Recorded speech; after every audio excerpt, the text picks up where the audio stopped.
আপনারা 10,323 ভবিষ্যৎ নষ্ট করেছেন। আপনারা হাইকোর্টের রায়কে অমান্য করে সরকারে এসে তাদের নিয়মিত করা হবে। অমান্য আপনারা করে প্রতিশ্রুতি দিয়েছিলেন ক্যাডারদেরকে চাকরি প্রদানের জন্য আপনাদের প্রতিশ্রুতি ছিল গেছে, লজ্জা থাকা উচিত ভোট পেলে আপনার প্রাক্তন মুখ্যমন্ত্রী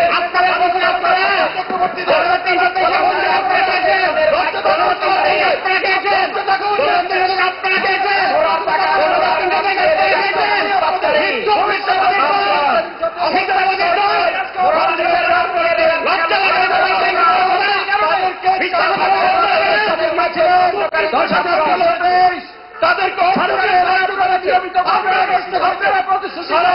রাজ্যের মানুষ জানে আপনারা ত্রিপুরা রাজ্যে 10,323 ভবিষ্যৎ নষ্ট করেছেন। কথা বলবেন না, লজ্জা থাকা উচিত। আয়নায় নিজেদের চেহারা দেখুন, আয়নায় নিজেদের চেহারা দেখুন। দীপঙ্কর বাবু, মানুষকে মিসলিড করছেন আপনারা, লজ্জা নেই আপনাদের। ঠিক আছে, 10,323 ত্রিপুরা রাজ্যের ইতিহাসে কালো অধ্যায় আপনারা তৈরি করেছেন। আপনারা ইউ পিপল আর রেসপন্সিবল। কথা বলবেন না।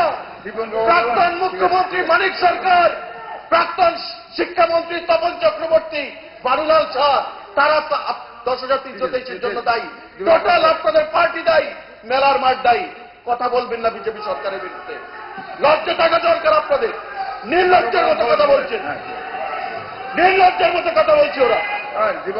10,323 আমরা তৈরি করেছি, আমরা তৈরি করিনি। 10,323 ভোট নিয়ে আজকে এখানে বসে আছেন, এখানে বসে আছেন 10,323 ভোট। সেদিন প্রতারিত করেছিলেন তাদেরকে রেগুলার করবেন বলে তাদের কাছ থেকে ভোট নিয়েছিলেন। ভুলে যাবেন না, ভুলে যাবেন না। আপনার লজ্জা হয় না?